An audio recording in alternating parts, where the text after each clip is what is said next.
So my name is Varun. I'll be dealing little amount of map reading for your prelims. கொஞ்ச நாளைக்கு அதுக்கப்புறமா I'll be dealing with CSAT, the English part of the CSAT, and international relations for your mains. Okay. So in pre-foundation classes, we had some brief look at the world maps. ஒரு சில இடத்த மட்டும் சும்மா பார்த்தோம், and that was just to have an idea of what's happening around you in the world. In today's class, we'll be looking at the India map. Okay. So I hope everyone bought your atlas. So map முக்கியமா இல்லையா இந்த எக்ஸாம்க்கு? So question வருமா வராதா? Any ideas?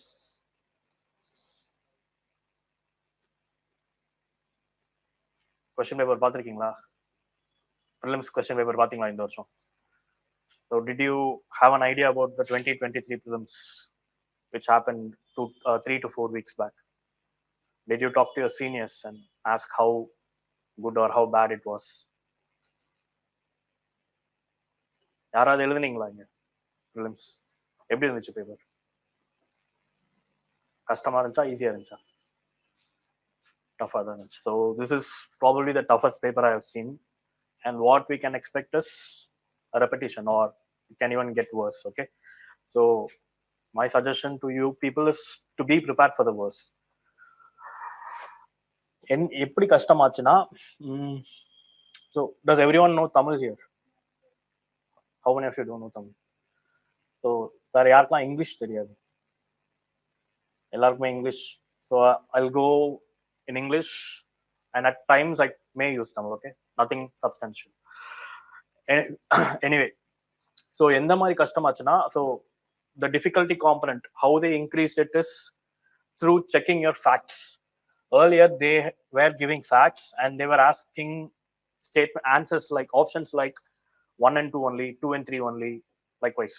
So one tap, if you find out that 1 is wrong and have no clue about 2 and 3, you can easily eliminate 1 and arrive at your answer. These days it cannot happen so, because they are giving answers or options like 1 only, 2 only, 3 only, like 1 pair only, 1 statement only, likewise. Okay, so அந்த மாதிரி கொடுக்கறனால you have to be factually correct entirely to answer a question correctly and confidently.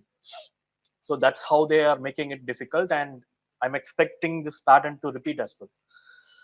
So that objectivity gets tested in maps and some factual questions like in subjects like history more than anything.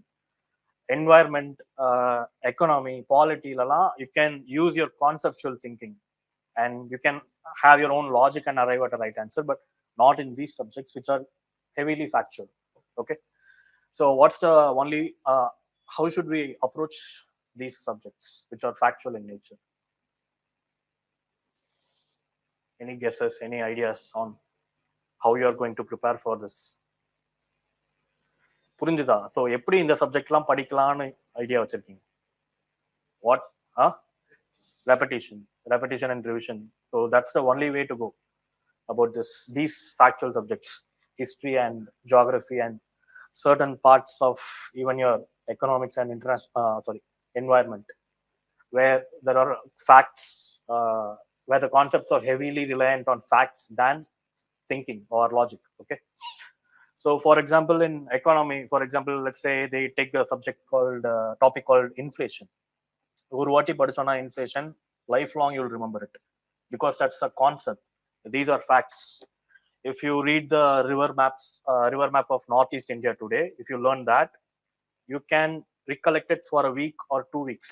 After that it will dissipate from your memory. Okay, so இது திருப்பி படிச்சா மட்டும்தான் you can have an idea over the subject and a command over these subjects. Okay, and sometimes easy questions may arrive and still some of you may be clueless regarding that question. Map learn. Okay, so I'll be showing you some previous year questions which I already showed to the pre-foundation batch, but still you try to answer this now. You can use your atlas if you want, but you cannot find these reservoirs in your atlas. So this is one of the most difficult questions which can come in maps because they are asking about reservoirs. So most of these reservoirs are too small in size to be placed in your atlas. Unga atlasla பார்த்தா தெரியாது. how do we approach these things? So every year, the Central Water Commission, or a body that is called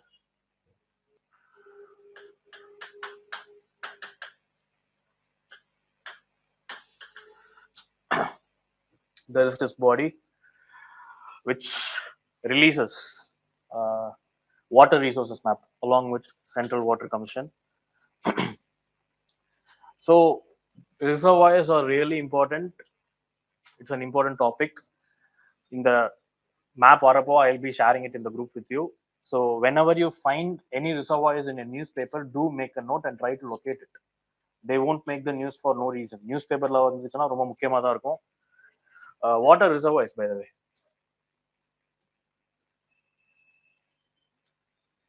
What is a reservoir? Storage of water. Okay. So reservoir is a structure which is used to store water to be served during lean season. Chennai சுத்தி reservoir இருக்கா? எத்தனை reservoir இருக்கு? 4 to 5 major reservoirs. So how do you people know about those reservoirs which are around you in Chennai, which feed water to the city every day? So if you are hailing from Chennai, you may have such questions even asked in your interview. என்னோட friend ஒருத்தனை கேட்டாங்க 2018 இன்டர்வியூல சென்னையை சுற்றி இருக்கிற ரிசர்வாயரை பற்றி அதோட capacity இப்போ எவ்வளோ தண்ணி இருக்கு, because that was 2019 sorry that was a water short year for Chennai. Okay, so be prepared with these reservoirs. By the way, the answer for this is they're asking for how many pairs are not correctly matched. Except Gandhi Sagar, all three are wrong. Okay, Gandhi Sagar is the only correctly matched pair. So no need to worry if you don't know the answer for this question. Prelims இந்த வருஷம் clear பண்ணவங்களுக்கும் நிறைய பேருக்கு தெரியாது. So I'm just showing you how the questions come. This was a 2022 question. Look at this one. This should be little easy if you have your atlas. Have you heard of any of these river names in your school? This is a major river actually. Subarnarekha and Brahmani, both. You'll be finding that near Odisha. So the question is, which of the above rise from the Eastern Ghats?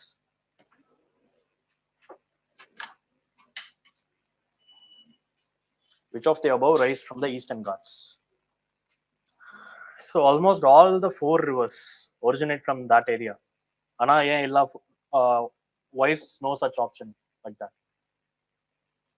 Can you find all the 4 rivers in your atlas? Konja southwest of Lake Chilika, you'll find both Vamsadhara and Nagavalli. Irka. So all of them seem to be originating from the Eastern Ghats, right? So do you know what's Eastern Ghats? Eastern Ghats na enna theriyuma? How many of you don't know Eastern Ghats? Okay.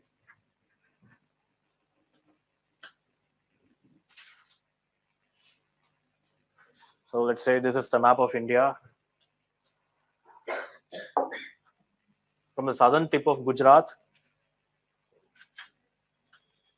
until Kerala, there will be a mountain range, continuous mountain range. It breaks here and there. That is called Western Ghats. Starting from Nilgiris, moving eastwards,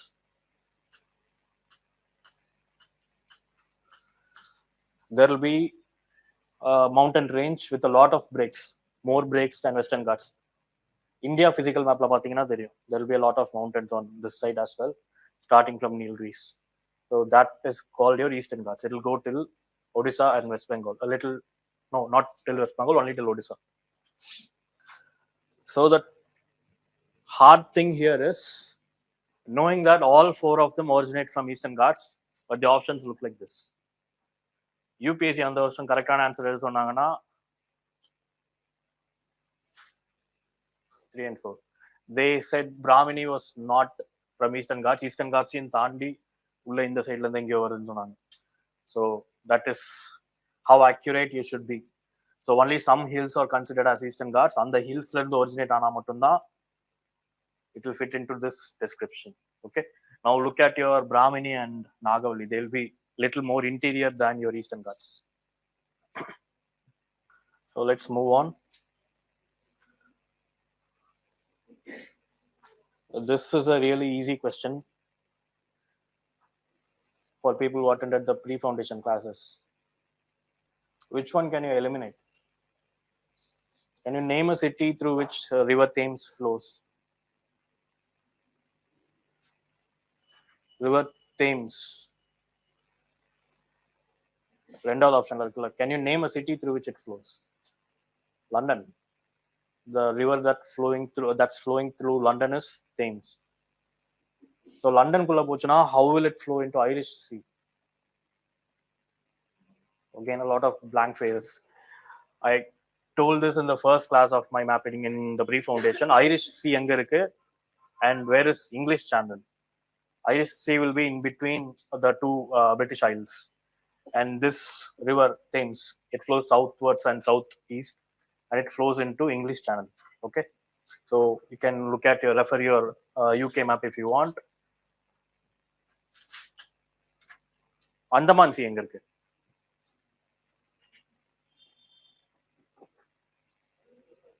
It should be somewhere around Andaman because it carries the name. Correct? So some river is flowing into Andaman Sea. என்ன ரிவரா இருக்கலாம்? மெக்காங்னு கொடுத்துருக்காங்க.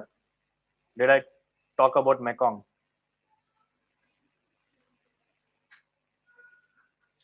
So NCERT படிச்சிங்களா? 10th standard NCERT. Vietnam பத்தி ஒரு கதை இருக்கும். So river Mekong actually lies in the Indochina. Indochina na Southeast Asia, part which contains the countries like Vietnam, Cambodia, Laos, and Thailand. Mekong flows through Vietnam and Cambodia. Okay, so Mekong river drains into the eastern side of that peninsula.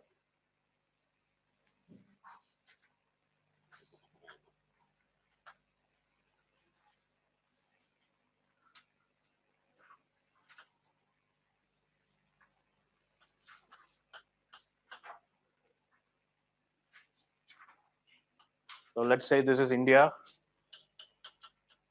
this is Bangladesh here, this is Myanmar, and this is Andaman, this is Nicobar. Mekong river actually flows on this side. Okay, that's the question. இந்த பக்கம் என்ன வரும்? ஒரே ஒரு river தான் ஒரு முக்கியமான river. It is called Irrawaddy, which is located in Myanmar. If you look into your Myanmar map எடுத்துக்கோங்க. ஏசியா மேப்ல இருந்து ஒரு 3 பேஜ் தள்ளி. 3 pages from your Asia physical map. So did you find Lake Irrawaddy? Lake Irrawaddy. So that is the only not lake, river Irrawaddy. That's the only river which flows into Andaman Sea. So why I'm telling all this is படிச்சதுக்கு அப்புறமோ you may have a lot of confusions between river Irrawaddy and river Mekong. எது அந்தமான் சீக்குள்ள வரும், எது இந்த பக்கம் போகும்னு சொல்லிட்டு. Okay, so that's why you should have a lot of clarity. எப்படி இதெல்லாம் ஞாபகம் வச்சுக்கலாம்னா there will be a lot of other concepts taught across different subjects like environment, geography, இதெல்லாம் சொல்லி தருவாங்க. For example, there is something called as Irrawaddy dolphin. The Irrawaddy river flows like this. So on the river there is a dolphin called Irrawaddy dolphin, which is rare. That dolphin is found in these places, and it comes until your Lake Chilika, which is in Odisha. So இவ்வளவு தூரம் வரும். If you remember this fact along with the location, it will be easy for you to remember. So this is the way to remember things. Okay, so try to use your maps and locations to interconnect and interrelate with all the other subjects that are being taught. For example, history, ancient history, modern history, environment, science la kuda ஒரு சில இடத்தை பத்தி பேசியிருப்பாங்க. Try to locate all those places in map and try to create a memory palace. Okay, coming to statement pair 3, Olga, Caspian Sea. Correct? So we have eliminated 1 and 2.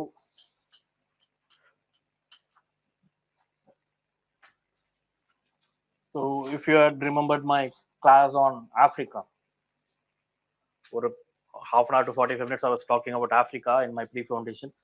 So I was telling you about this river called River Zambezi, which has the largest inland delta in the world.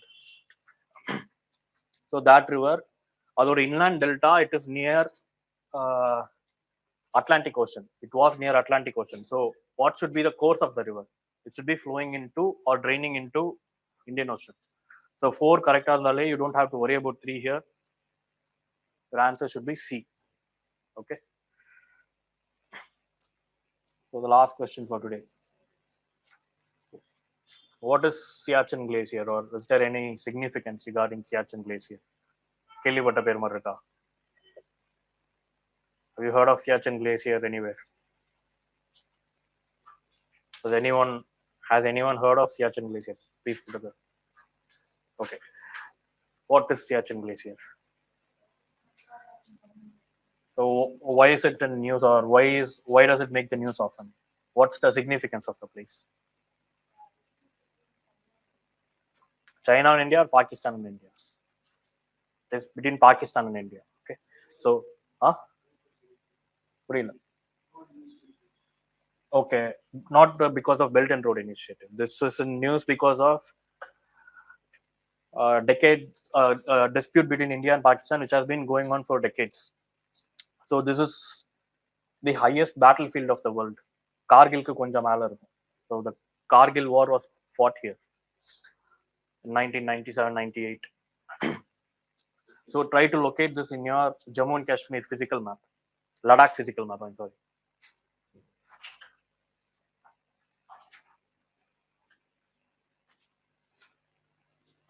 It will be somewhere here. So you don't have an atlas ilaya. So can someone sitting in the back row please pass on an atlas and share? So did you spot Siachen Glacier? Okay, so answer another book.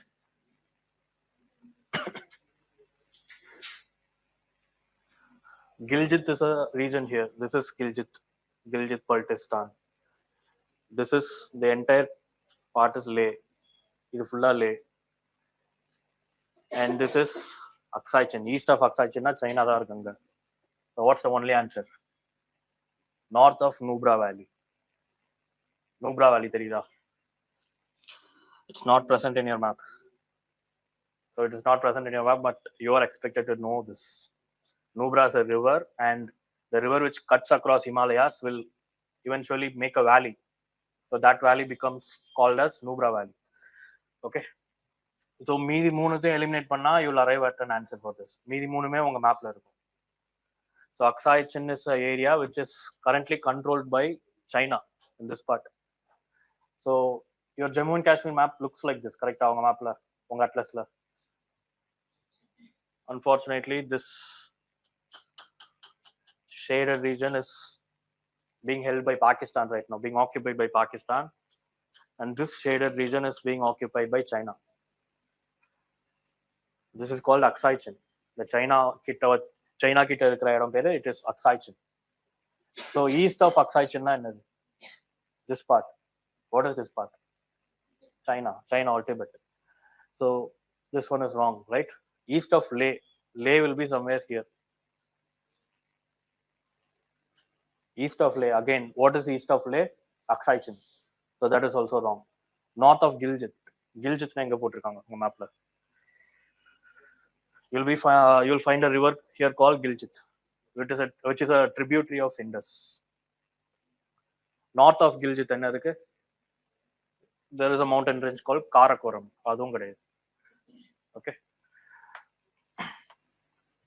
So we'll just skip through this. We'll begin with my classes. Okay. I'll just tell about this place. Pandarpur. எங்க இருக்குன்னு யாருக்குமே தெரியாது, நிறைய பேருக்கு இன்னும் தெரியாது. People who are in this process of exam. எப்படி இந்த question 2 வருஷம் வந்துருச்சு Pandharpur. It came in consecutive prelims in 2020 as well as 21. It was because our prime minister went there for a pilgrimage tour. 2-3 நாள் போயிருந்தார். 2-3 நாள் எங்கேயுமே தங்க மாட்டார். தமிழ்நாடு வந்தா கூட ஒரு நாள் மேல தங்க மாட்டார், நைட்லாம் தங்க மாட்டார் தமிழ்நாட்டில். But he stayed at that place for consecutive days. So that place was in news for quite a while. Hindula vanducha illiyanu theriyala, but it was in news, and Prime Minister's official Twitter and YouTube channel were also portraying about the places or the significance of that place, Pandharpur. So it happened to come in your prelims twice. So beyond your news, you should be closely following where these high profile bureaucrats or high profile executives like your prime minister and your president, where they are going, எந்தெந்த நாட்டுக்கு போறாங்க, எந்தெந்த ஊருக்கு போறாங்க. And once you, as you are following them, followனா ட்விட்டர்ல போய் follow button நமக்கு follow பண்ணுவாங்க. As you keep a track on where they are going and what they are doing, you will have to eventually trace through your maps, that is your atlas. எங்க போறாங்க, இந்த இடத்துல என்ன இருக்கு. Use internet wisely to your advantage. இதெல்லாம் பண்ணீங்கன்னா you will have a certain edge over other candidates. If you ask about that place, it will be there in Madhya Pradesh, or sorry, Maharashtra. Even a lot of us would not know, lot of us na senior aspirants who are senior to you, they wouldn't know about this place. Okay, at least since you people are starting your preparation now, keep a track of all these things. What the Prime Minister is doing, what the Vice President is doing. So, as I said, we'll be dealing with the map of India today. So, take your India physical map. So, they call this South Asian region, this region, as a subcontinent. கேள்விப்பட்டிருக்கீங்களா the word subcontinent?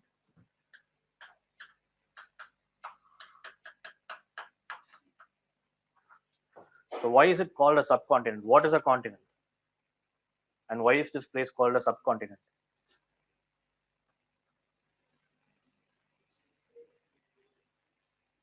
Separated from India, and how? Continuous தான் இருக்கு. How is it separated? Mountains. Okay. So if you look at your India physical map, you will find mountainous ranges on all sides. ஒன்னு கடல் இருக்கும், இல்ல mountain இருக்கும். Okay. So this was the reason why this place was isolated from the rest of the world. This entire India or entire South Asia, that is India, Pakistan, Bangladesh, little parts of Myanmar and Sri Lanka, they were always excluded from South Asia, the world. Only a handful of passages were there, paths or routes were there to reach India. One such route was Silk Route in ancient times, which went through north of Kashmir. Kashmir mapla lane ஒரு இடம் பாத்தீங்கல்ல, Silk Route used to pass through that place. அதுக்கு மேல போக முடியாது, அதுக்கு கீழே வர முடியாது, because India was heavily guarded back then. So, but how did invaders enter India wave after wave? Invaders from Central Asia and West Asia kept invading India every 500 years or so. எப்படி வந்தாங்க? Sea route. Oh, the first person to find sea route to India was Vasco da Gama. அதுக்கு முன்னாடி வர ஆரம்பிச்சிட்டாங்க. Sea route was used by Europeans. So take your Asia physical map. அதுல இருந்து 4 page தள்ளி you will find a map of Pakistan.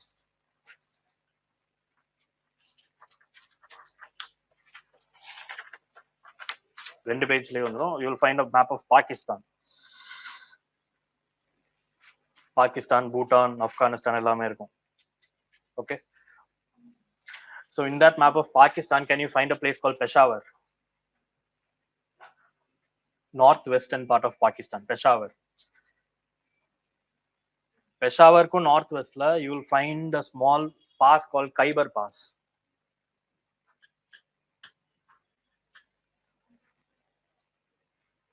Okay. So make a note of that pass, either in your atlas or in a separate notebook. Khyber Pass. And a little south west of the Khyber Pass, you will find another pass called Bolan Pass. BOLA. BOLAN, Bolan Pass, little southwest of Khyber. Irka. So these are the only two routes through which Central Asians and West Asians were managed to enter India. இதை விட்டா இந்தியாவுக்குள்ள வர வழியே கிடையாது. Even the Silk Route went a little north of this, but this Khyber Pass and Bolan Pass were the only entry routes for ancient people and medieval people to enter into India. Since only two paths were there, it was essentially a choke point. அந்த இடத்த மட்டும் guard பண்றோம். People who were guarding that two passes essentially had an influence or control over the entire subcontinent, that is entire India. So whenever you read the history of India, people who centralized entire India full cover பண்ணாங்க, or most of India cover பண்ணவங்க எல்லாமே, they would have had an access to these passes, like Mauryas, Guptas, and then Harsha, Mughals, Delhi Sultanate. These are the only famous dynasties which had a subsequent influence over the most of the subcontinent. Okay, so history la idu padikirappo you will be able to relate better with this. Okay, so there was a mains question in 2014 or 2015, I don't remember. Appo they were asking why Panipat. There is a place called Panipat. You can locate that in your Haryana map, Haryana Punjab map. India பிசிக்கல்ல இருந்து 2 page தள்ளி இருக்கும். அடுத்த India பிசிக்கலுக்கு அடுத்த பேஜ்ல இருக்கும். Kashmir map இருந்துச்சுல, காஷ்மீருக்கு கீழே இருக்கும். So a lot of battles were fought in Panipat. They were asking you to explain why. So what could have been the reason? How many of you know about this ancient myth called Mahabharata? எல்லாருக்குமே தெரியும் Mahabharatam. So where was that fought? அதுவும் அந்த இடத்துல தான், in a place called Kurukshetra. Kurukshetra is also located there. So we don't want to claim either Mahabharata was real or not. That place has been a battlefield historically. We have real records of historical battles. Even the mythical battles like Mahabharata, that also have happened in these places. So can you understand why that place is of importance? So Khyber Pass, Bolan Pass தாண்டி வந்தா you will be crossing mountains and rivers continuously.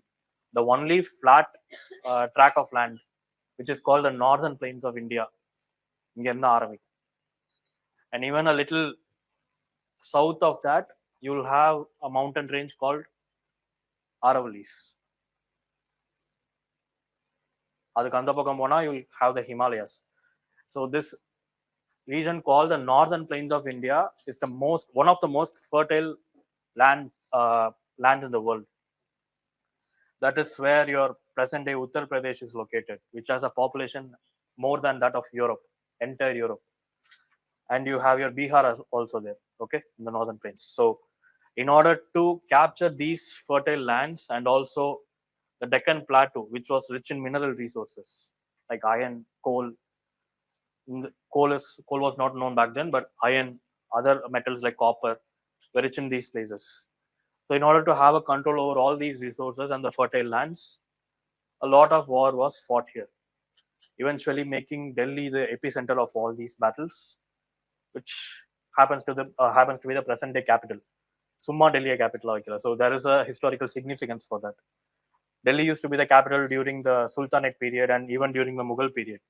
அதுக்கப்புறமா when the British East India Company came, they started from here, this place. They started from this place. Oh no, this place, that is Bangladesh. So they started from this place called Calcutta. So since they started there, they had it as state capital till 1911. 1911 அப்புறம் அவங்களும் டெல்லிக்கு மாத்திட்டாங்க, knowing the significance of the place. So that is why Delhi is so famous. And do you know what is a metropolitan city? What is meant by a metropolitan city? Or what is meant by a cosmopolitan city?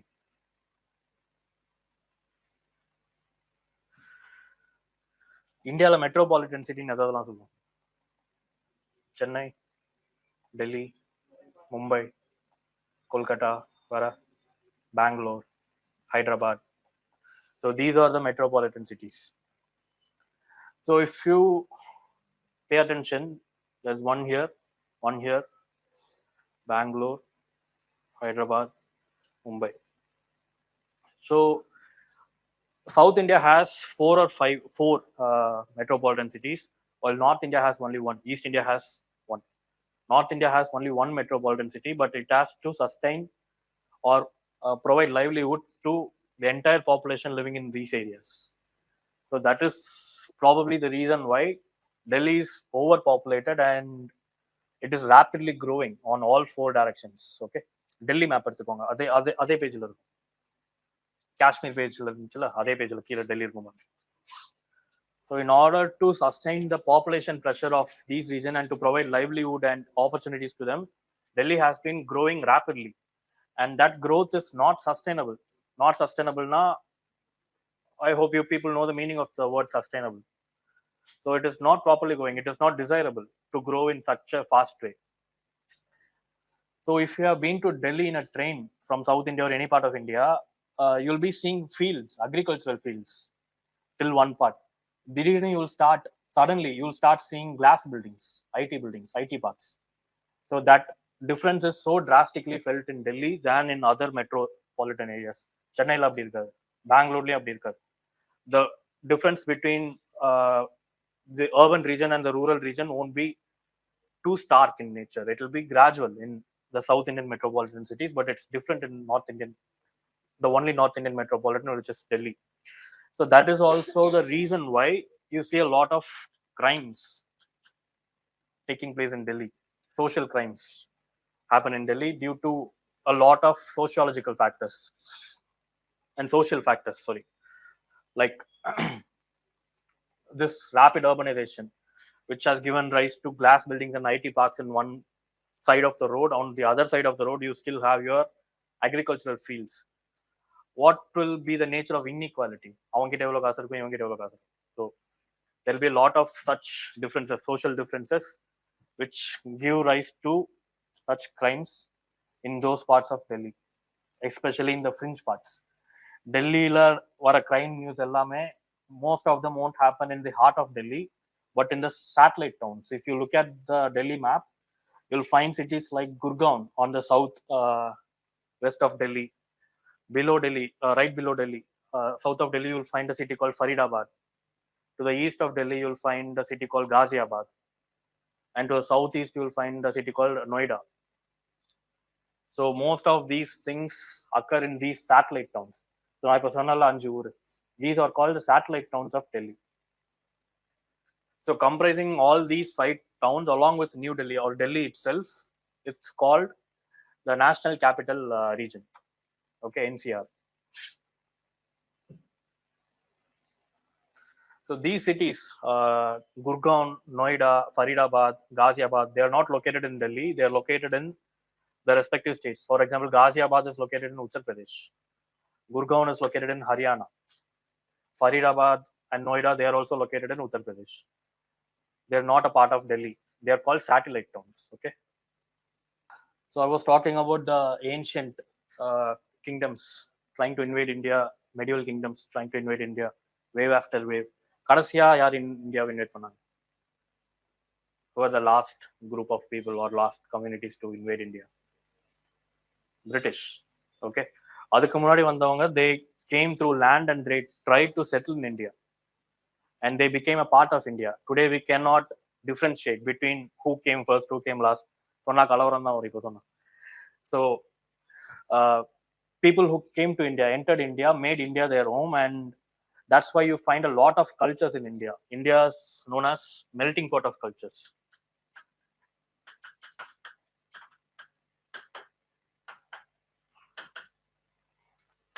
Because as people came and settled here, inga வாழ்ந்துட்டு இருந்தவங்க, they moved south and to the mountains and stuff like that. They moved elsewhere, and people kept coming through these passes. Okay. Last the British people came, and the only goal of the British was not to settle, but to extract the wealth of India. So they did not try to settle in India. So we don't find any British here except a few Anglo Indians, who the only people who thought India as their home. The others just wanted to plunder India, loot India, and take back the loot to Britain. Okay. So when the British left, they did certain bad things to us, like partition of India. So partition of India was not because of the differences between Hindus and Muslims. It was because of those differences being escalated by British through their divide and conquer policies. So they wanted to specifically differentiate between these two people, these two communities, religious communities, which used to live together in harmony for thousands of years. But when the British came, they wanted to divide and conquer. So they made a partition of Bengal at first in 1905. After that, Swadeshi movement started. இதெல்லாம் ஹிஸ்டரியில படிப்பீங்க. Try to relate it with your map. That's it. அதுக்கப்புறம் by the towards independence, Pakistan was also fueled by the Britain to claim independence. Pakistan and Britain have a close nexus. The elites of Pakistan always have a say in England, even until now. The mayor of England right now is a Pakistani, mayor of London. So before the British left, they drew an arbitrary line which demarcates the boundary between current day India and Pakistan. That line is called Radcliffe line. Okay, Radcliffe. You'll be reading about this person in your history. Partition பண்ணலாம்னு முடிவு பண்ணிட்டாங்க. They decided that they will partition India and Pakistan into two states. So what they did, they called this person called Radcliffe from Britain, who is neither a bureaucrat nor a cartographer. Cartographer is someone who's good at map, who draws maps. Okay, this person is neither. So என்ன பண்ணாருன்னா, overnight he just drew an arbitrary line. சும்மா ஒரு கோடு போட்டு போயிட்டார். We are suffering the consequences of that until this day. So consider the border of India and China, which is naturally separated by a mountain range called Himalayas, or border between India and Myanmar, which is again naturally separated by the eastern Himalayas. Pakistan கூட மட்டும் அந்த மாதிரி ஒரு border இருக்கு. That is the reason why we are still fighting over certain areas. So this line was so arbitrary that even to this date, Punjabla சில ஃபீல்ட்லாம் இருக்கும், agricultural field. For example, let's say your great grandfather was a farmer in Punjab who had a field like this. இந்த line இதுக்குள்ளலாம் போகும். What will this farmer do? He can take the produce only from this part. And his சொந்தக்காரங்க இருப்பாங்க தெரியுமா, their relatives, they live in this part of Punjab, the Pakistani part of Punjab. So they'll be taking the harvest from this side. They'll be meeting often only through these fence. So that is how bad the Radcliffe line was. Okay, so that is the reason behind the geopolitics of today, what Britain did 75 years ago. So because of this, we have security issues as well in those regions. Where West Asia map nadathanappo, I would have told you that this place is called a golden crescent. Iran, Afghanistan and Pakistan, you can note it down if you want. Afghanistan, Iran and Pakistan is known as golden crescent.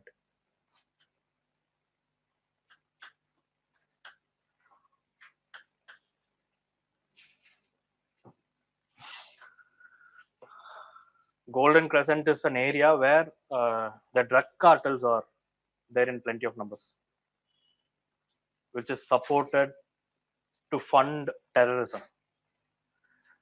So அந்த இடத்துக்கு இந்தியால பக்கத்துல இருக்கிற state இது, the closest Indian state to that golden crescent, it's Punjab.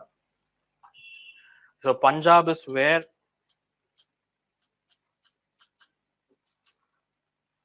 you have the worst case of drug abuse in India. So Punjab youths are so addicted to drugs that நம்ம ஊர்ல cigarette எவ்வளவு காமனோ அவங்க ஊர்ல drugs are that common, the synthetic drugs. Okay, so that is one worst security threat that region is facing.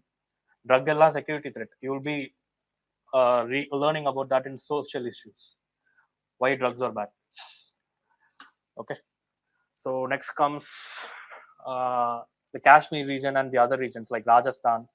Rajasthan has a desert border with Pakistan, so it doesn't have any problems of infiltration or any specific security issues. Kashmir issue again this line went around Kashmir, which is your உங்க அட்லஸ்ல international boundary காட்டுவாங்க தெரியுமா, Kashmir, which looks like a crown. So this was actually the Radcliffe line, but as I said, Pakistan took over territories of Kashmir called Pakistan occupied Kashmir during 1948. இது எப்படி நடந்துச்சுன்னா, in after independence, Kashmir was given an option of either staying independent or it can join with either India or Pakistan. India did not want Kashmir back then. Kashmir was ruled by a Hindu king called Hari Singh, but it had both Muslim population as well as Hindu population. The king of Kashmir, Hari Singh, அவர் என்ன நினைச்சார்னா, he thought of developing Kashmir into a Switzerland of Asia. If you compare Kashmir and Switzerland, you'll find a lot of similarities. Switzerland, land-wise, tourism-wise, skiing resorts நிறைய இருந்துச்சு, and the place was conducive for grazing, making chocolates, dairy products, etc. And Switzerland remained neutral during World War I and II. Europe நடுவுல, World War நடுவுல இருந்து it still remained neutral during World War I and II. Likewise, this king also thought he would remain neutral and would not join India or Pakistan. But what Pakistan did was they created some militant groups called Mujahidins and tried to invade Kashmir. அவங்க army வச்சு பண்ணல, they made these Mujahidins to invade Kashmir. The king of Kashmir knew that that was the work of Pakistan, so he came to India for help. The then Prime Minister Jawaharlal Nehru, he had a negotiation with the king of Kashmir, and the king of Kashmir signed a treaty called Instrument of Accession. Instrument of Accession sign panna, you are enabling your territory to be a part of another country. That is what's called as accession. So on the treaty sign பண்ணி காஷ்மீரை India கூட சேர்த்துட்டார். Okay, and when he signed that treaty, he wanted some protection for his people because he did not even want to be with India. India கூட இருக்கணும்னு ஆசைப்படல, time being India கூட இருக்கணும்னு ஆசைப்பட்டார் because of the threats from Pakistan. That's why a separate article called Article 370 was inserted in the Indian Constitution. You'll be finding this in your polity. Okay, polity class நடத்தப்போ புரியும். இப்போதைக்கு 317 சொன்னா you won't understand anything. So this article was inserted in Indian Constitution. Briefly, I'll tell you what this article does is, or what it was doing. It was repealed in, not repealed, its effects were cancelled out in 2019. அதுக்கு முன்னாடி இந்த article என்ன பண்ணிட்டு இருந்துச்சுன்னா, the laws which were applicable to the mainland India does not necessarily apply to Kashmir. This law, this article was preventing that. Okay, so when the king annexed his territory of Kashmir with India, annexed பண்ணப்போ the Mujahidins and the Pakistan army had taken this region. India had the army to fight back and take back that region, but Nehru back then was so idealistic in nature. He went to the United Nations, the newly formed United Nations.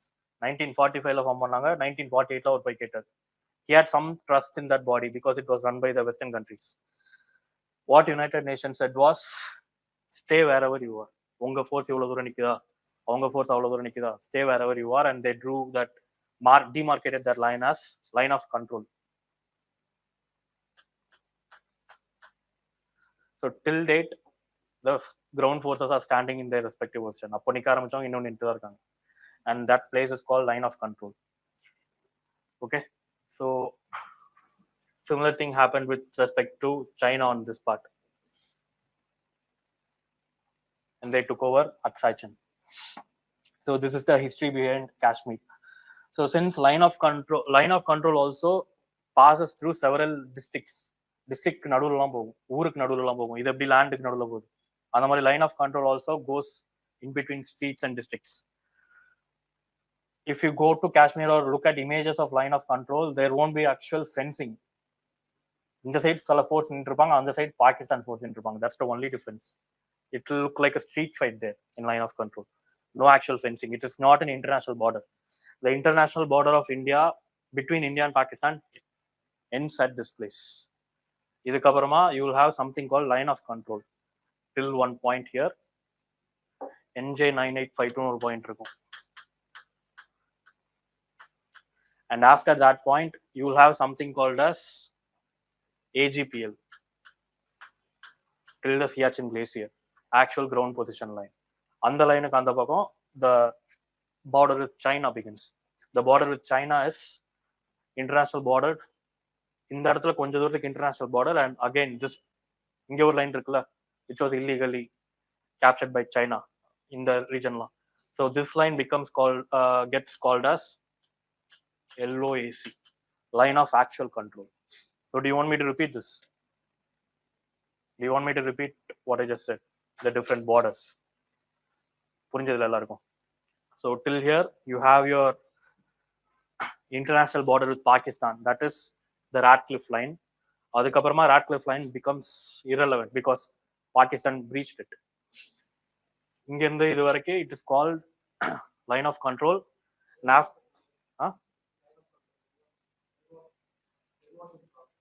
It was not drawn, it was never drawn. நான் சொன்னல in 1948 the forces, the Indian forces were stationed along this line. It was not a drawn line or a boundary. Pakistan இவ்வளவு தூரம் வந்துட்டாங்க. இதுக்கு இந்த பக்கம் we still have constituencies, and whenever we have elections in Kashmir or general elections for India, we allocate polling booths in this region. It's a funny thing, but it never happens. We are just claiming that it's a part of India, but Pakistan is currently occupying that. Okay, அந்த இடத்துல electoral ரோல்ஸ்லாம் இருக்கு அந்த ஊருக்குலாம். So this is not actually a demarcated line. This was given by United Nations. Ground forces இப்போ எந்த இடத்துல இருக்கீங்களோ அதே இடத்துல இருங்க, அவ்வளவுதான். So for example, let's say we are fighting and I'm intruding into your area. அவ்வளவு தூரம் வந்துட்டேன், and sir comes and says, our director, he comes and says, ரெண்டு பேர் சண்டை போடாதீங்க, நீங்க எவ்வளவு தூரம் வச்சிருக்கீங்களோ அதை நீங்க வச்சுக்கோங்க, அவங்க எவ்வளவு தூரம் வச்சிருக்காங்களோ அவங்க அவ்வளவு இடம் வச்சிருக்கட்டும். So this was arbitrary judgment by the United Nations. That's the reason why we have a line of control going abruptly in between districts and streets. It is not an actually drawn line. Okay, India நாளைக்கே அடிச்சு கொஞ்சம் இடம் எடுத்துக்கிட்டா it will become the new line of control. And it is line of control only till this point, and after that point, in the point on the Siachen glacier varaikku, it is called actual ground position line. This line was newly drawn after the Kargil war. No official claim. Official claim irukku, there is no official boundary, not an official border. Pakistan claims this part, and according to Pakistan, this part is Indian occupied Kashmir. So இதுவரைக்கும் Pakistan and China are friends. Pakistan respects this part as territory of China, integral part of China consider பண்ணுவாங்க. And until this, Pakistan have in their map, and this part நம்ம இதை எப்படி Pakistan occupy காஷ்மீர்னு சொல்றோம், அது மாதிரி அவன் இதை இந்தியா ஆக்குபை காஷ்மீர்னு சொல்லுவோம். Okay, and after your ground position line, that will be there until Siachen glacier, you will have a brief international boundary with China, that is this line. இதுக்கப்புறமா the line of actual control begins. The funny thing here is some parts of Pakistan occupied Kashmir, which Pakistan took away from India, it gifted it to China. இங்க கொஞ்சம் land வந்து this land is called land gifted by Pakistan to China. Okay, any doubts there? Let's move on. So coming to the states of India. So how many states do we have now?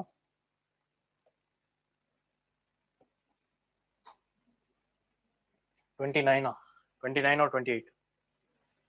29. Telangana வந்து 10 வருஷம் ஆயிடுச்சு. After Telangana, a lot of demarcations happened. Like Kashmir was, the statehood of Kashmir was removed. 2019 Kashmir is not a state. I hope you people know. Kashmir was the entire state was divided into two parts, which is Jammu and Kashmir.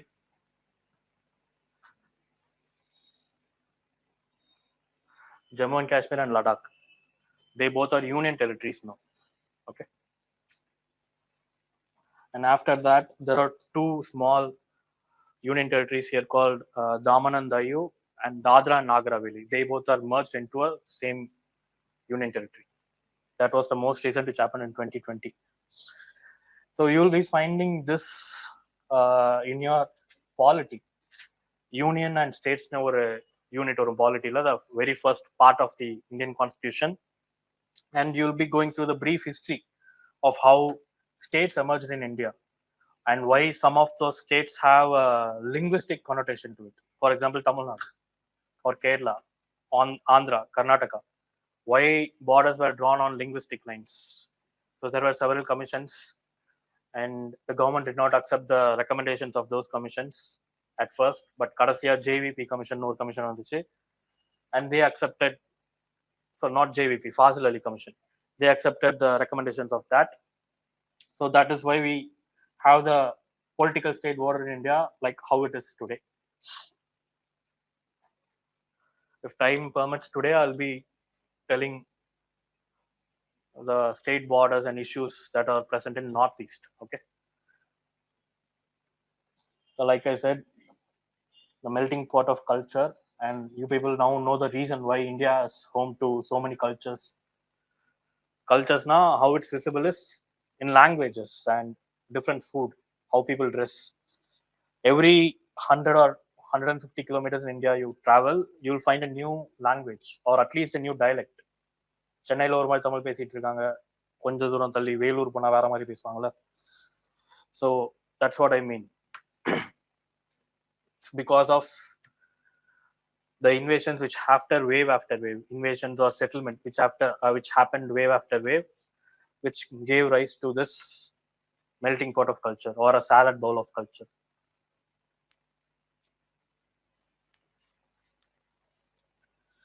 So another type of question they used to ask is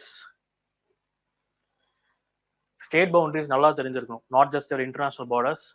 ஒரு question 2018 என்ன கேட்டாங்கன்னா, how many state borders should you cross, minimum number of state borders that you should cross if you want to move from Assam to Kerala. எவ்வளவு state border தாண்டணும், minimum number of state borders you should cross in order to get from Assam to Kerala. This was a question in 2018 or 19.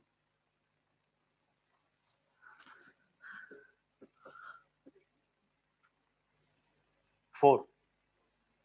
What are the borders? Bengal Assam border one, Bengal Odisha border one, Karnataka kullambu,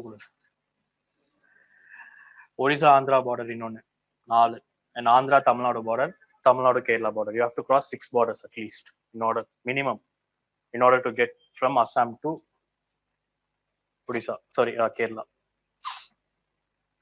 So which Indian state has most bordering states, other borders? Madhya Pradesh? No. You should look into your political map of India.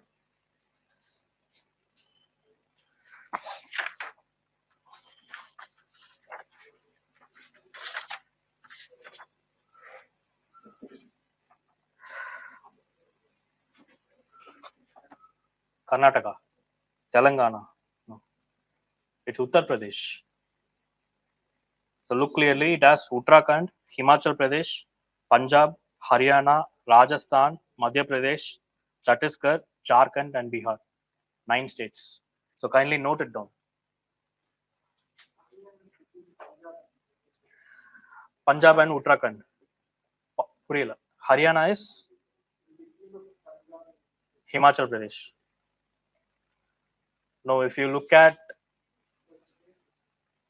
Google map, you'll find out that Uttarakhand actually shares a border. Sorry, not Uttarakhand. Himachal Pradesh actually shares a border with Uttar Pradesh. Okay, that's why I'm telling you to note that down. Please note down that Uttar Pradesh has 9 state borders in India. Most Uttar Pradesh, 9 state borders with India. And also note down the confusing ones. Uttar Pradesh has a border with Himachal Pradesh. UP has a border with HP.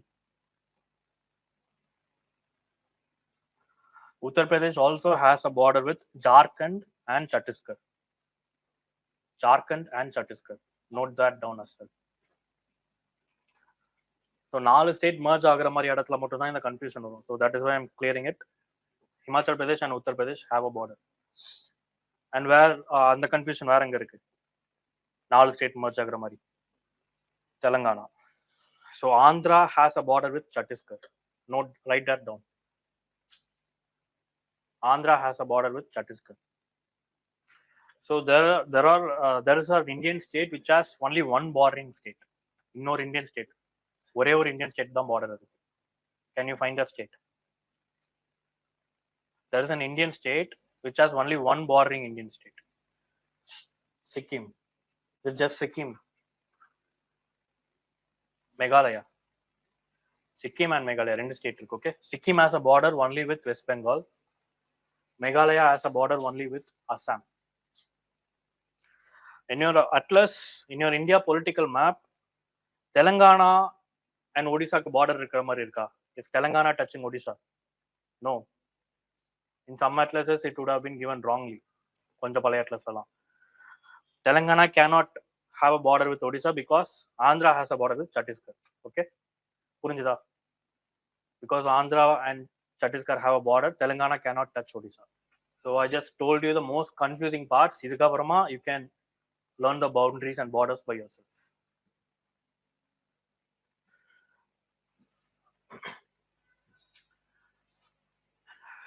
So in order to learn the map, I told you to look for the locations which come in news and whatever you study in your books, textbooks. அது இல்லாம map மட்டும் தான் நான் படிக்க போறேன்னா the best way to read the map is not state wise but river basin wise. I'm telling this out of experience. நிறைய பேர் ஸ்டார்டிங்ல ஸ்டேட் வைஸ் இன்னைக்கு ஜம்மு அண்ட் காஷ்மீர் முடிச்சிடலாம், நாளைக்கு இமாச்சல் பிரதேஷ் முடிச்சிடலாம்.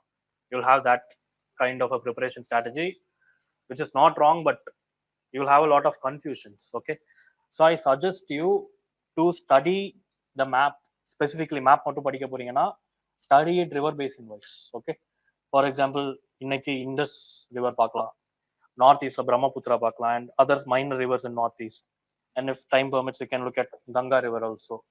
So study rivers with basins. Basin na annadu? What is a basin? What is a river basin? What is a wash basin? What is wash basin? Or where the water drains. How does it look? How does a wash basin look? It looks like a bowl. So what it essentially means is அந்த பவுலுக்குள்ள தண்ணி எங்க விழுந்தாலும் எங்க போகும்? நடுவில் ஒரு இடத்துக்கு போகும். ஸோ லைக் வைஸ் இங்க மழை எங்க பெஞ்சாலும் இட் இவென்ச்சுவலி ஜாயின்ஸ் கங்கா. இங்க மழை எங்க பெஞ்சாலும் தண்ணி எங்க இருந்து வந்தாலும் ஆக்விஃபர்ஸ், அண்டர் கிரவுண்ட் ஆக்விஃபர்ஸ், ஊற்றுன்னு சொல்லுவாங்கல்ல தமிழ்ல.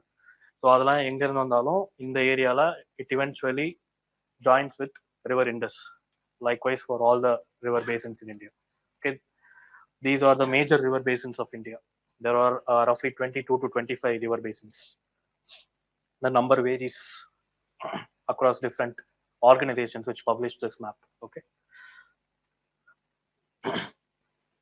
so I told you how to read the map. Basin வச்சு படிக்க ஆரம்பிங்க. மேப்ல என்னென்னலாம் தெரிஞ்சிருக்கணும்? Based on previous question, I compiled this list. You should be knowing about mountains, valleys and passes. Definitely. Plateaus 2023 la kuda kettiranga plateaus. And you should be knowing about the rivers, their basins, their tributaries and their distributaries. Tributary na another? Branches. Okay. So other rivers, other minor rivers which join a major river. For example, Ganga is the major river here, after which this entire basin is named. Yamuna is another river, but it eventually joins Ganga at Allahabad. So Yamuna becomes a tributary of river Ganga. புரிஞ்சுதா? This is the definition of tributary. You should also read about lakes, important lakes, reservoirs and dams. Reservoirs and dams won't be present in your atlas. You'll have to rely on your Google Maps. எல்லா ரிசர்வாயரும் படிக்கணுமானா இல்ல, நியூஸ்ல வரது மட்டும் படிச்சா போதும். And wetlands, your environment faculty, your environment teacher will teach you what wetlands are, and there are 75 wetlands in India right now. அந்த எல்லா wetlandமே தெரிஞ்சிருக்கணும். And the minor significance is behind them, where they are located. Again, all wetlands will not be present in your atlas. Sometimes you have to rely on Google Maps. Okay. National parks and sanctuaries, evergreen topic of UPSC. So why I'm telling you to go by basin wise and not by any other means is because this is the natural boundary of these watershed regions or these basins, not politically made or not man-made. Okay. So you will have a better understanding of all the geographical features if you go basin wise.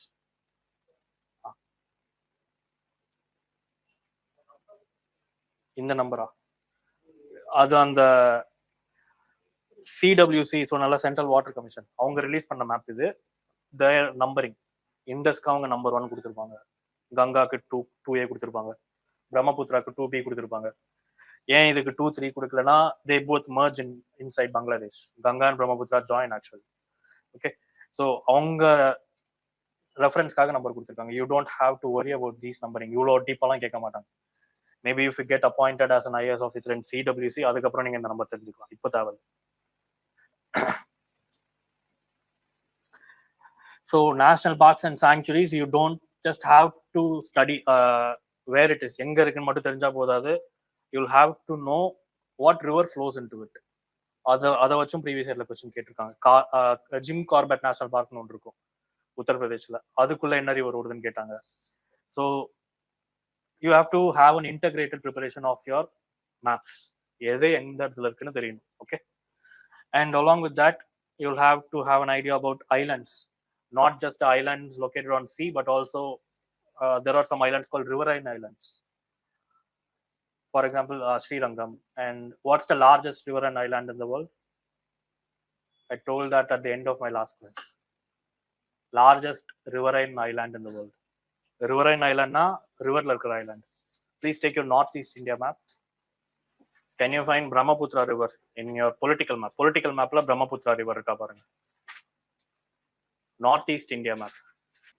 The political map of northeast India. Can you find this river called river Brahmaputra? ரொம்ப பெருசா இருக்கும். So along Brahmaputra, you will find on the northeast corner of Assam, you will find a place called Dibrugarh. Dibrugarh இருந்து கொஞ்சம் south east வந்தீங்கன்னா, south west வந்தீங்கன்னா, you will find an island called Majuli, Majuli.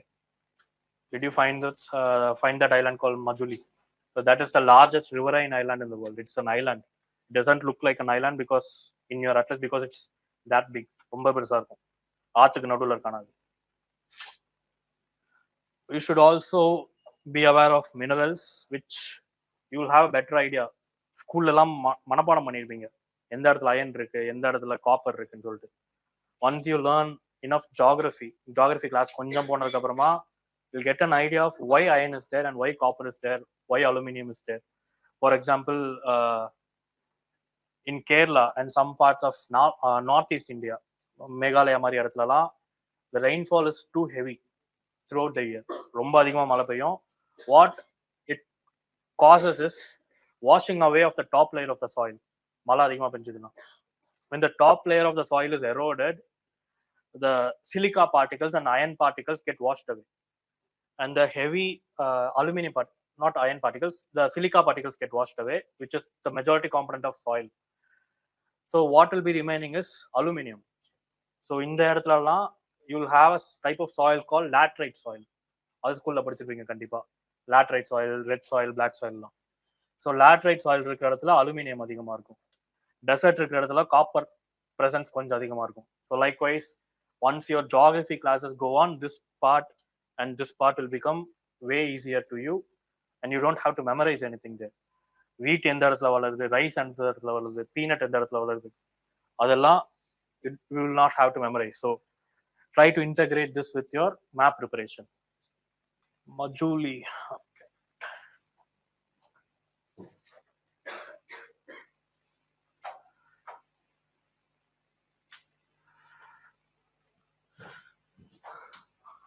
So can you see Brahmaputra? Brahmaputra will be somewhere here. தெரியலையா? MAJULI dot ஒரு ஐ இருக்கும், போட்டிருப்பாங்க, கண்டிப்பா போட்டிருப்பாங்க. Can did others find? India பொலிட்டிக்கல்ல பாக்குறீங்க, north east India political. India political ரொம்ப சின்னதா தெரியுங்களா அந்த நார்த் ஈஸ்ட் மேப் பாருங்க. இந்தியா பொலிட்டிக்கல் மேப்ல இருந்து ஒரு 4 பேஜ்க்கு அப்புறம்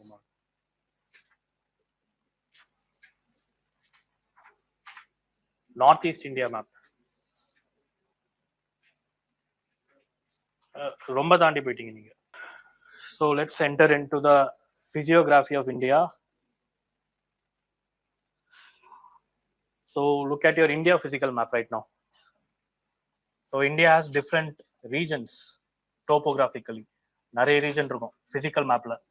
Mountains, plains, valleys நிறைய இருக்கும். So the first thing is Himalayas, the Himalayan mountain ranges. Okay. So I don't think you'll understand this map right now. புரியுதா அந்த map தெரியுதா? Okay, so this is actually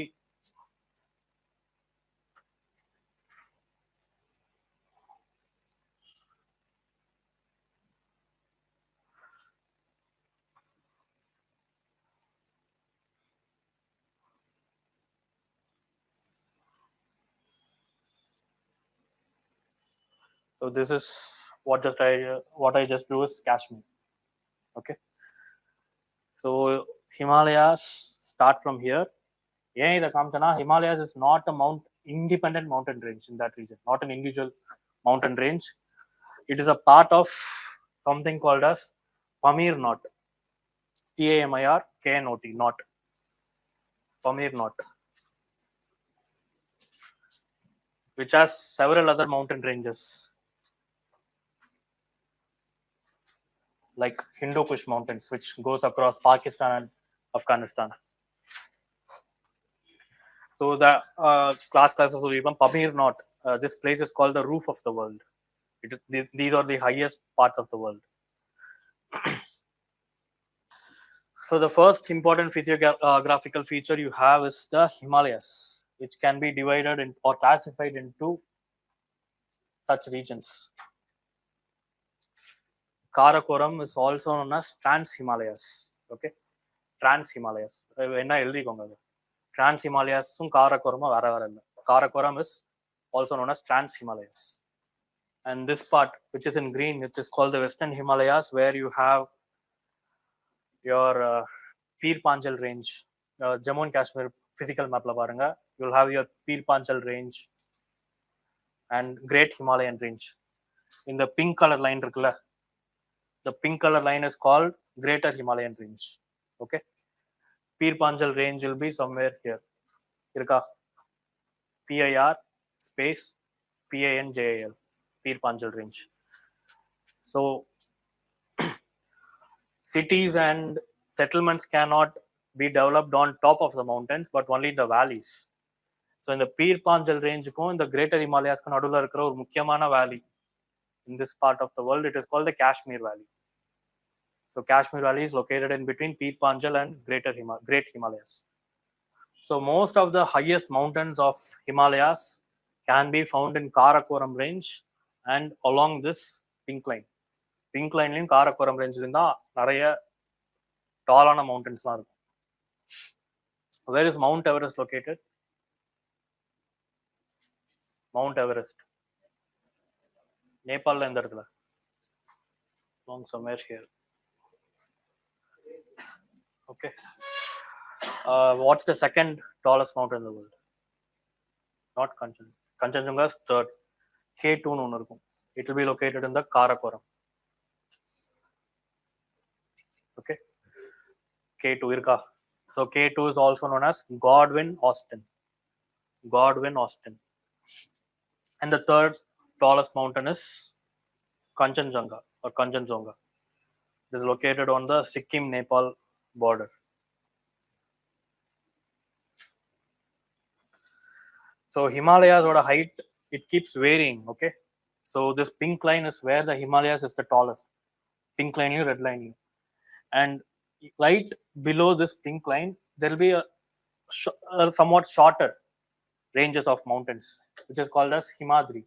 Adukkum Kila, they'll have even more shorter ranges called as Shivaliks. Okay. You'll be reading all this in your NCRT. So, okay. Other Punjab Himalayas, which have subregions called Garhwal Himalayas, Kumon Himalayas, இதெல்லாம் ஹிஸ்ட்ரியிலையும் geography என்சிஆர்டிலையும் படிப்பீங்க. And this part of Himalayas, the central one, you'll have central Himalayas. And on the eastern parts, you'll have eastern Himalayas. Okay. இந்த இடத்துல பூர்வாஞ்சல்னு ஒரு range வரும். Purvanchal and Patkaibam. You'll find that in your northeast India map. Patkaibam will be a mountain range here. Irka, Patkaibam, and then Naga Hills.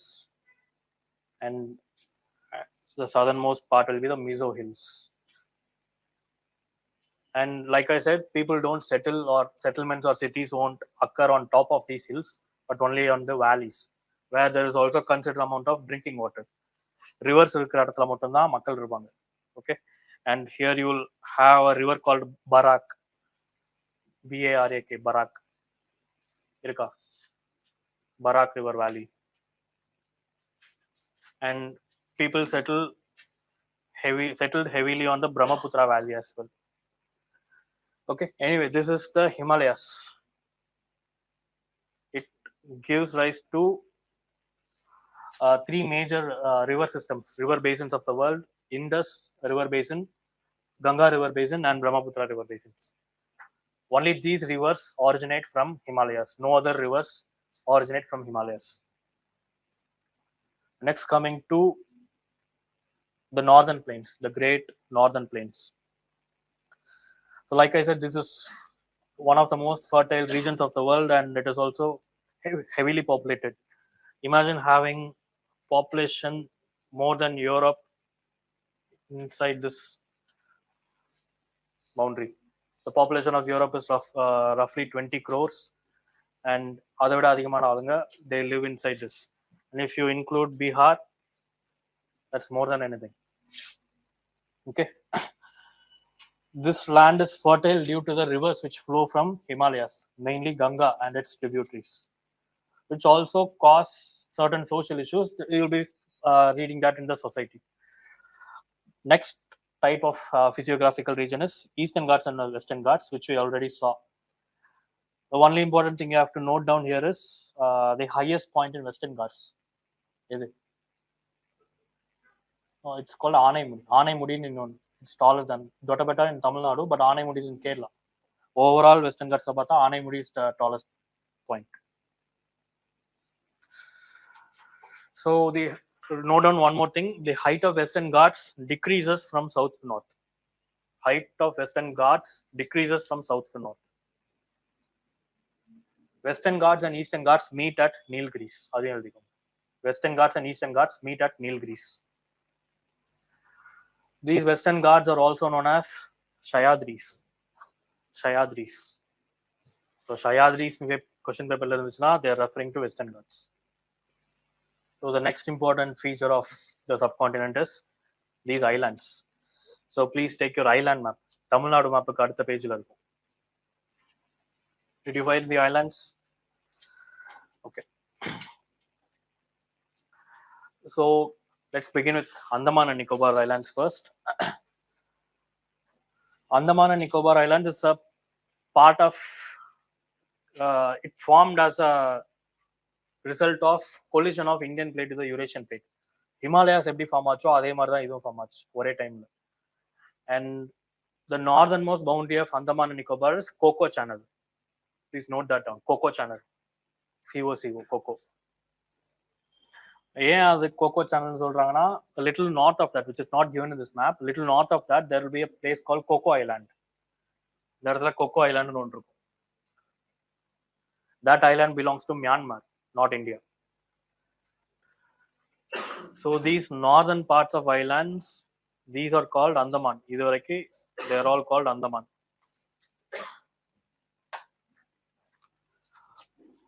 South of that is Nicobar. So what water body is separating Andaman and Nicobar? அந்தமானையும் நிக்கோபாருக்கும் நடுவில் இருக்கிற water body பேருங்க 10-degree channel. So please take a note of that. 10-degree channel.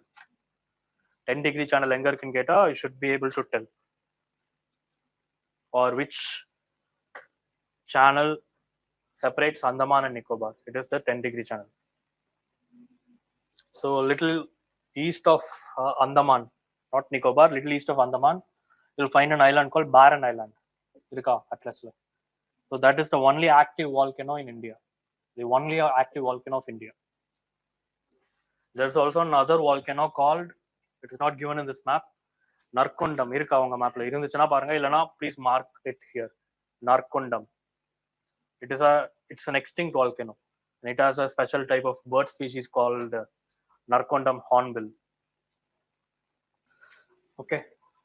So some of these islands in Andaman and Nicobar were recently renamed. Recently, not 2019 renamed பண்ணாங்க 2020 la. So some islands like Neil Island, Havelock Islands, these islands got renamed. Havelock Island is now named as Swaraj Dweep. So write that down. Islands which were renamed. Havelock, Swaraj Dweep.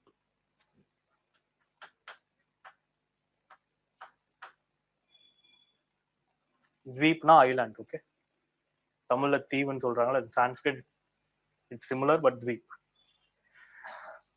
Havelock got renamed as Swaraj Islands and Neil Island got renamed as Shahid. SHAHEED. Shahid Islands. And you have to keep focusing on the news in these areas. Island rename பண்ணிட்டே இருக்காங்க. கேட்டதில்லை இதுக்கு முன்னாடி எக்ஸாம்ல கேட்க வாய்ப்பு இருக்கு. Prime Minister himself renamed all these places. Okay. Then coming to Lakshadweep.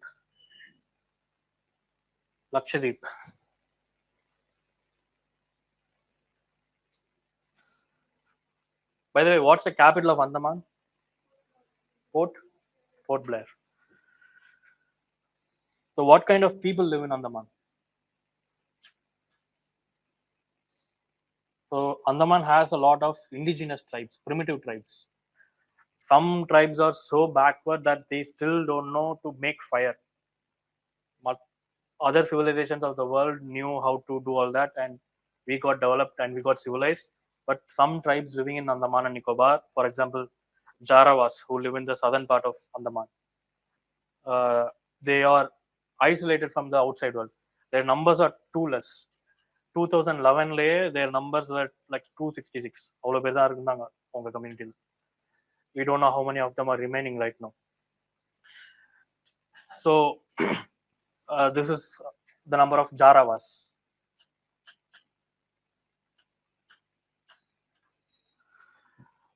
The important problem in meeting that tribe or communicating with the tribe is, since they are extremely excluded from the outside world, any physical contact with them, even your presence, can spread an epidemic to them, to their community.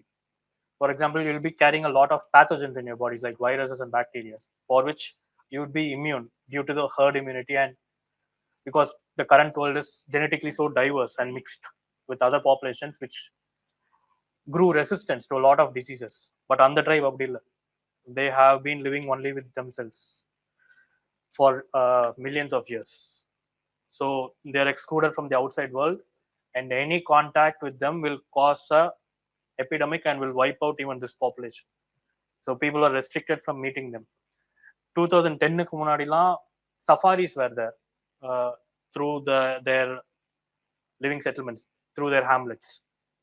Bus போகும், பஸ்ல போகும்போது பார்த்துக்கலாம். Bus will be caged with windows. So அப்போ கூட என்ன பண்ணாங்கன்னா, some tourists who were going by bus who did not know about this fact, about our potential to spread disease among them unknowingly.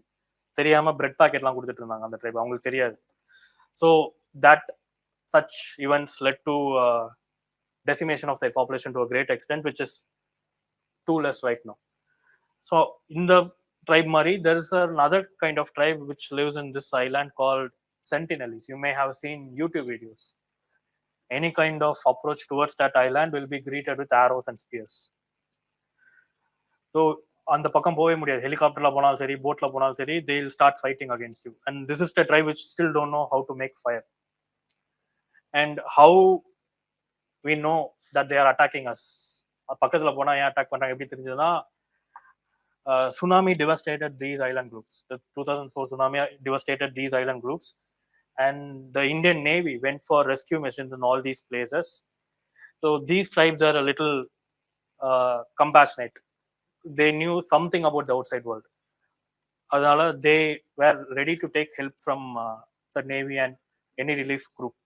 But in the island la irukravanga, they were attacking even the relief material and relief groups. But there are also theories on how they survived tsunami, because they have seen a lot of tsunamis done us. Tsunami andha maramala erinum theriyum. So they had that primitive knowledge, some knowledge of survival. Okay, so the people who live in this island are called Sentinelese. இங்க இருக்கிறவங்க Jarawas live only in the South Andaman. Sentinelese live in North Sentinel Islands.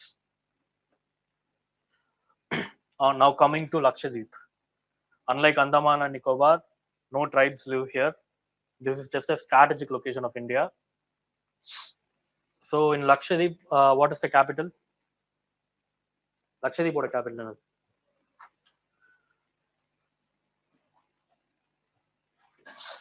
Karwati. So there is the southernmost island of Lakshadweep, which also happens to be the largest island of Lakshadweep, called Minikoi. Kavarati. Okay, idhula thappa irukum appo. So the largest island of Lakshadweep is Minikoi. Okay. Also note down the main island groups இதையும் பிரிக்கிறது என்னன்னு note பண்ணிக்கோங்க. 9-degree channel. I said Andaman and Nicobar was created during the creation of Himalayas, correct? Due to collision between Indian plate and Eurasian plate. So this is called as an archipelago. Andaman and Nicobar group of islands is called archipelago. While Lakshadweep islands are called round irukka anga ellame idu mari illaya. So they are called atolls. ATOLLS. Atolls. When they teach coral reefs in geography and environment, rendu subjects nadutuvanga, they'll be teaching you what is meant by barrier, fringe and atolls. Okay, how these islands are formed. They are a result of coral reef action, atolls. Below 9-degree channel, there's ஏன் இதுக்கு 10-degree channel 9-degree channel பேர் வச்சிருக்காங்க? Because this is passing through 10-degree north latitude. That one is passing through 9-degree north latitude. 9-degree north na 9 degrees from equator. This is 10 degrees from equator. And south of that, below Minikoi, you'll have Maldives. Is that a separate country or a part of India? Separate country. So what separates Maldives from Lakshadweep? 8-degree channel. Okay, there is also a separate channel called 8-degree channel. So remember that 8-degree channel flows through India and Geta Tappu. It is dividing India and Maldives.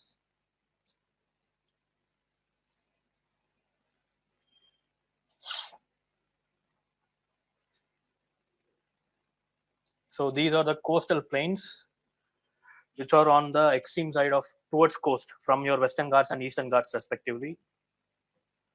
So this part of the Indian coast is called Konkan coast, along Goa and southern Maharashtra. Southern Maharashtra and Goa.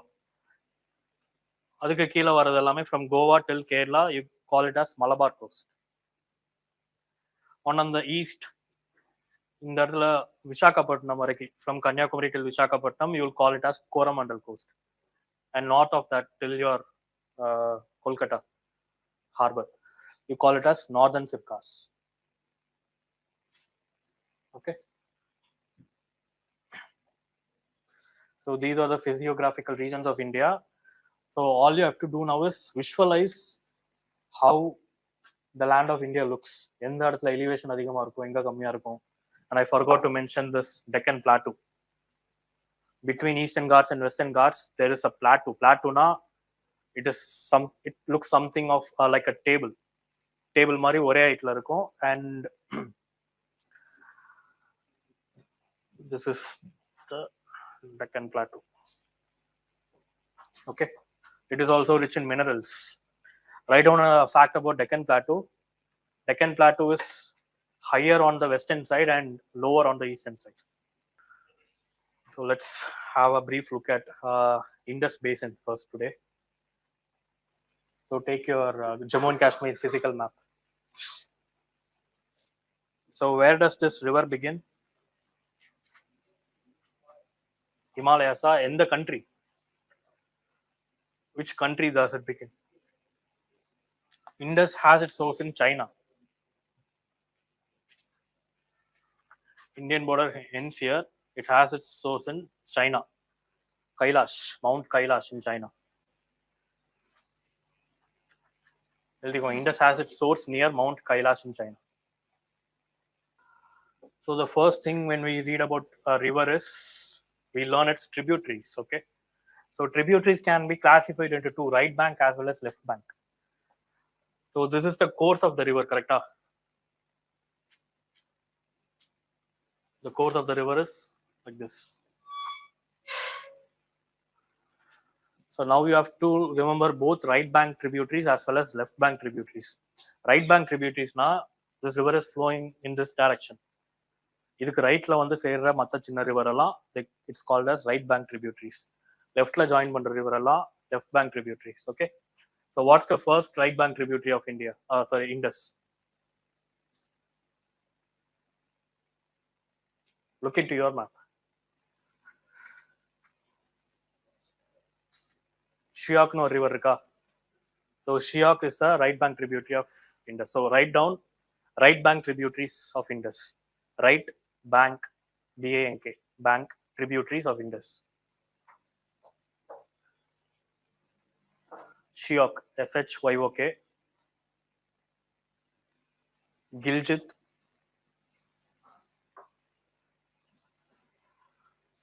Swat, SWAT, SWAT. Kabul, KABUL, Kabul. Gumal, GUMAL, Gumal.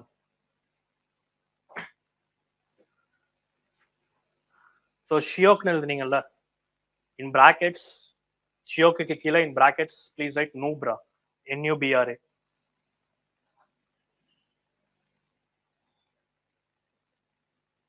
And also include Zanskar, it's not given here. ZAN, yes, KAR, Zanskar. That is also a river which joins Indus at Leh.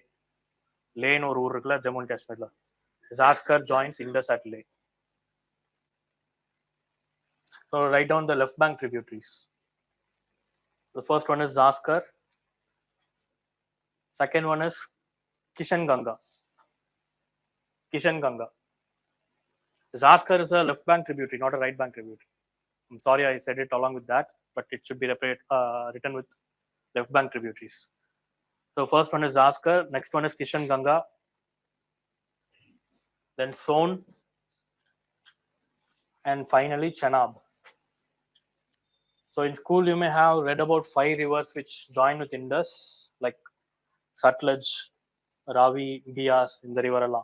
But they do not directly join, they are not direct tributaries of Indus. They are tributaries of Chenab, which in turn is a tributary of Indus. Okay. So those rivers, calling those rivers as a tributary of Indus is wrong. Rivers like Satluj, Bias, Ravi, etc. Okay.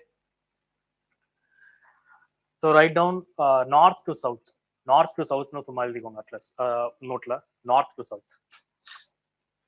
Write down these letters. Sorry.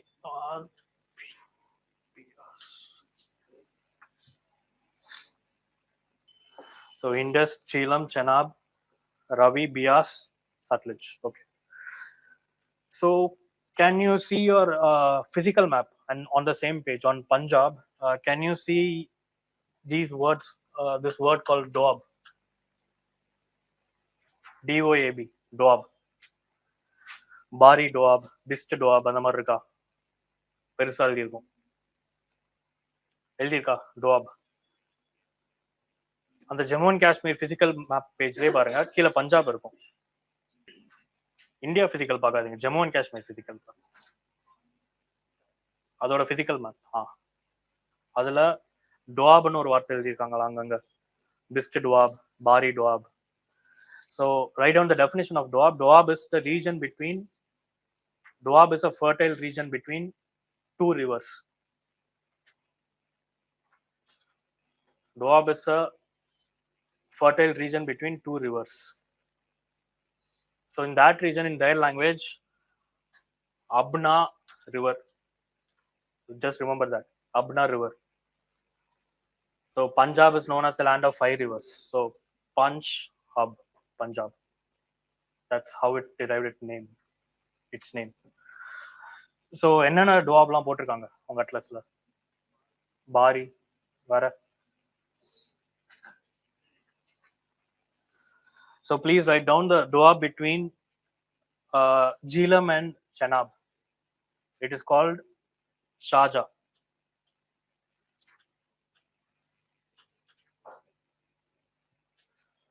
Sharjah Doab. Jhelumக்கும் Chenabக்கும் நடுவில் வர Doab. Chenabக்கும் Raviக்கும் நடுவில் இருக்கிற Doab is called as Rachna. Rachna.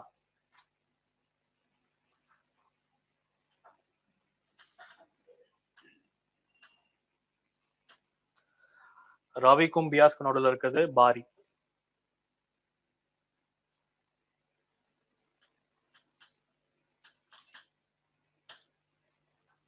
Finally, in between Bias and Satluj, it is called Bist Doab. Indus-க்கும் Jhelumக்கும் நடுவில் இருக்கிறது Sindh Sagar Doab. Sindh Sagar Doab. So இந்த ஏரியாவில் இருக்கிற ரிவருக்கு மட்டும் இடத்துக்கு மட்டும் தான் டோப்னு பேர் சொல்லுவாங்க. Nowhere in India doabs are there. Only in this Indus basin doabs are present. Okay. So this may look a little difficult to memorize, but I'll tell you a small trick. So in the order மட்டும் ஞாபகம் வச்சுக்கணும். IJC RBS. Okay. Once you remember this order, just look at the words present in each doab. Sorry, the letters present in each doab. In between C and J, you have Charja. Okay. C and J is also present in this word. Between C and R and C, you have Rachna, R and C. Between R and B, between B and S. Okay. So now you don't have to memorize that. This is a simple trick to remember all these 5 or 6 or 5 doabs of that region. Okay. So let's look at each of these rivers. Jhelum is an important river of that region, which has a lake here called lake a little northwest called Wular Lake. WALAR. WULAR. North west of Srinagar. So Srinagar பக்கத்துல என்ன river ஓடுது? ஸ்ரீநகருக்கு எந்த river தண்ணி கொண்டு வருதுன்னா it is river Jhelum. The Wular Lake is the lake which you find in news during every winter. இந்த லேக் உறைஞ்சு போயிடுச்சுன்னு சொல்லுவாங்க. Dal Lake is one. Dal Lake is known for tourism, and this Wular Lake is also known for tourism. And this Wular Lake is not a man-made lake. It is a lake which was created by geomorphical process. Geography sir சொல்லி தருவார் அந்த லேக்கை பத்தி. Okay. So after Jhelum, you have Chenab. Chenab originates in India. Both Jhelum as well as Chenab, they originate in India. Chenab is actually called as River Chandrabhaga in India. Okay. Chenabnu Pakistan la solluvaanga and some parts of India la Chenabnu solluvaanga, but originally it was Chandrabhaga because of confluence of two rivers called River Chandra and River Bhaga. Okay. Adukaprom then comes your River Ravi and Bias. All these rivers, they originate in India except Indus and Satluj. Satluj originates in China at a place called Manasarovar. So when I showed the map of Himalayas, I showed that there are a lot of mountain ranges running parallel to each other in these parts. அப்புறம் எப்படி river அதுக்கு நடுவில் ஓடுது? River actually cuts across through the mountain ranges. Wherever the river cuts across mountain range, you get something called as a natural pass. Pass is something in between mountain ranges, which can be used to cross a mountain range. For example, mountain range இப்படி continuous-ஆ இருக்குன்னா, due to a river action here, this will be somewhat low lying, and இந்த இடத்துல the mountain range தாண்டிடலாம். Okay, this is the side view. Top view எப்படி இருக்குன்னா, mountain range will be like this, and there will be a small cut at some place, and river will be flowing through that. Okay, this is called a pass. Most of the times it will be naturally made by the course of river. So in the river ஓரமா road போட்டுக்கிட்டா along with a bridge, you can use that to navigate. So any doubts regarding this?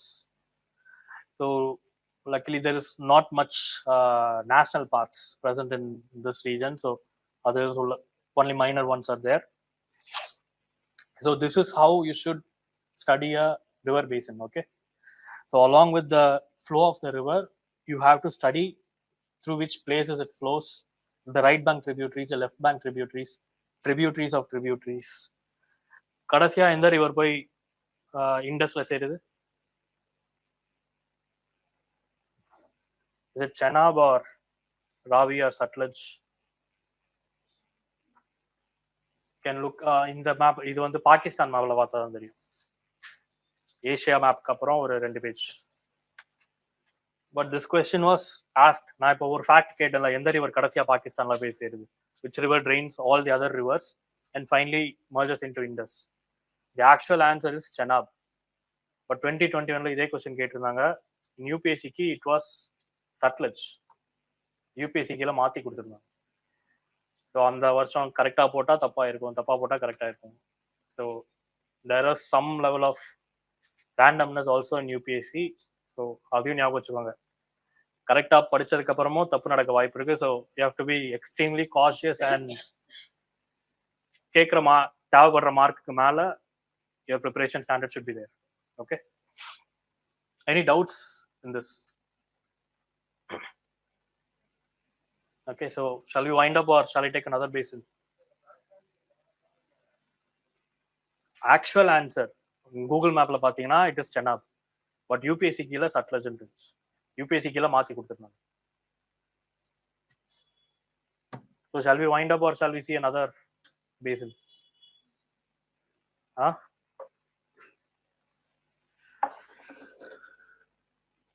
So let's at least look at the boundaries of all the states. Like I said, Uttar Pradesh has a border with Himachal Pradesh. எந்தெந்த ஊர்ல mountain அதிகமா இருக்கும், எங்க plain அதிகமா இருக்கும் பார்த்துக்கோங்க. So though all these rivers flow through Punjab, Punjab is a plain. It is an extension of the northern plains. It's called as Punjab plains. And Haryana is also plain in nature. Mountains எல்லாம் இந்த side தான் இருக்கும். Himachal Pradesh and Uttarakhand have all the high mountains, and Kashmir also. But Punjab and Haryana, they do not have any mountain ranges. So what's the economic activity of these people? என்ன பண்ணுவாங்க? What they do for a living? In my very first class, I told you about something called as environmental determinism.